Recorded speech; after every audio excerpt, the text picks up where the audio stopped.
We're entering the Alcazar. Ahead is the lion courtyard, and these are a couple of patios with a triple arch built during the 12th century. The lion courtyard. Look at the detail over here on the side of this building. Palace in Europe, still in use. Dates back from the 10th century. Built under the Muslims. Seville was a Muslim city when it was ruled by Muslims from the year 712 till 1248. Okay, that was the Muslim period of the city of Seville. Built in the 10th century. Of the city, when Seville became a Christian city, conquered by the king Ferdinand III, okay, he decided to use it as his royal residence. And later on, more or less time, but let's say that always has been used as a royal palace. And still now it serves for the same purpose. All the gold from the New World came through Seville up the Guadalquivir River, and the queen, that would be Isabella, had this area for trading and receiving all of the goods that they looted from the Americas. Built in 1248 by and it's Christians. more in the same facade, also you can see it. It's something very interesting as in Granada. Pretty similar. Why? Because actually we are talking about the same century. 14th century when this palace was built, and 14th century when the lovely palaces in the Alhambra were built. Here, Peter I, the Christian king Peter I. And in Granada, that is not so far away now, only 3 hours driving. But in Granada, we had the Sultan Muhammad V.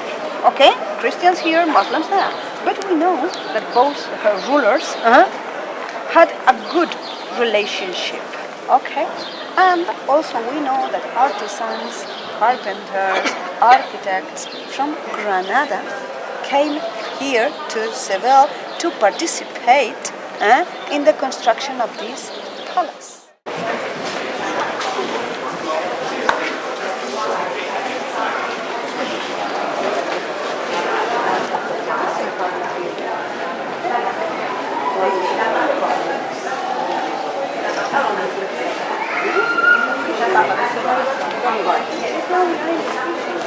There's official, private, and the Maiden's Courtyard.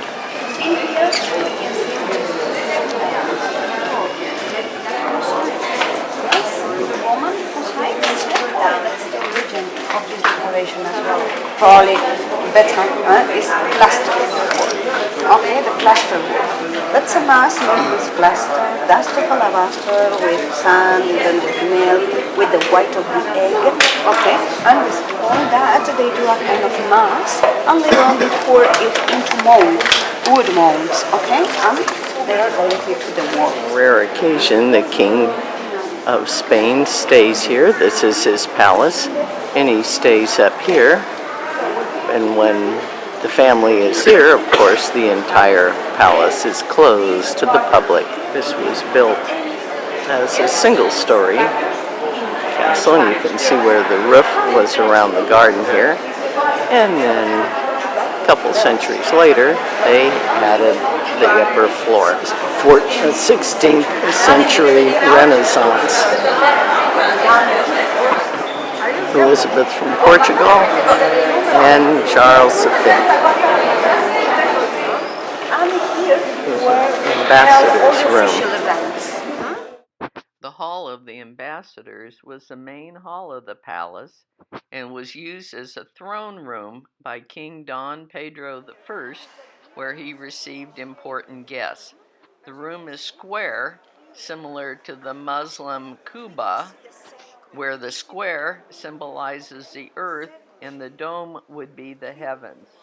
The frieze along the top of the room contains portraits of Spanish monarchs painted in 1599. The shells represent the pilgrimage to Santiago de Compostela in the northwest of Spain. And the priest uses shells during baptism. This was a combination of Castles and lions. So here's the castle, Castile. Here is the lion of Leon, Castile and Leon. This was the core of the private part of the palace, the domestic area. Okay? It's a very delicate work in here, the plaster work. When you will visit Granada, you are going to see that this, like the embroidery of this work, is very similar to the work that you will see in that. Called lace work. This small courtyard is named the Dolls' Courtyard because of the dolls' heads that decorate the arch closest to the lobby. I don't see the dolls' heads, but I guess they're there. This is original flooring.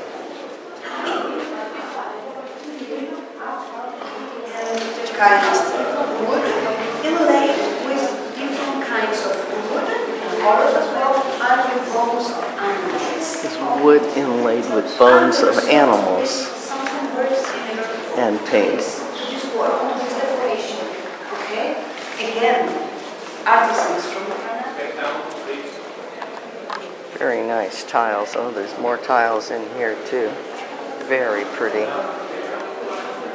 This ceiling is different than the other ceilings. This was the chapel, okay?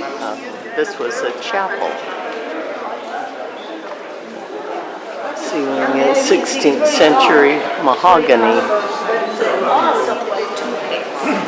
Charles V coat of arms. Now we're in a Gothic style palace upstairs.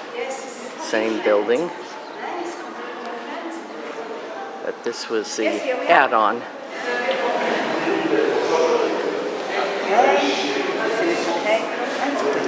And this building, this palace, was more than destroyed, very damaged.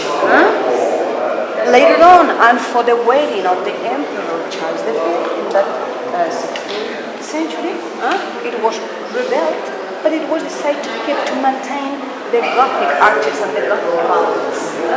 So that's why the name is Gothic Palace, Old Palace of the Emperor Charles V, or Charles V Palace, both names.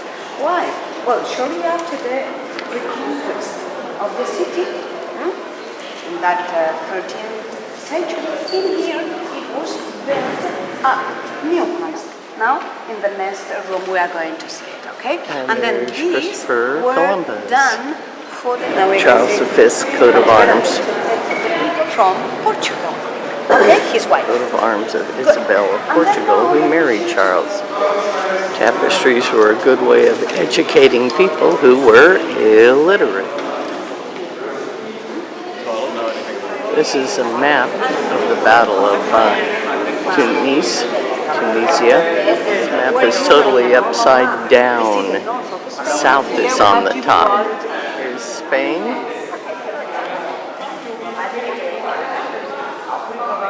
And Portugal will be over here. 10 hectares for the palace. And a hectare is kind of like a football field. So we got like 10 football fields, and 8 of them are gardens. Quite a water fountain here.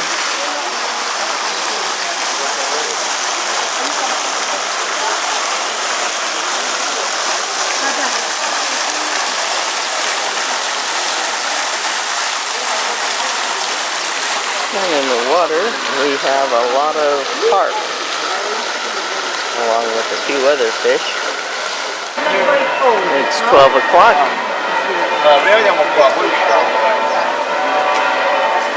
These bells have been ringing for 12 o'clock for 5 minutes. The bell tower of the cathedral, which is the largest cathedral in Europe. And this was the minaret of the mosque that's destroyed in the earthquake, but the minaret survived. It was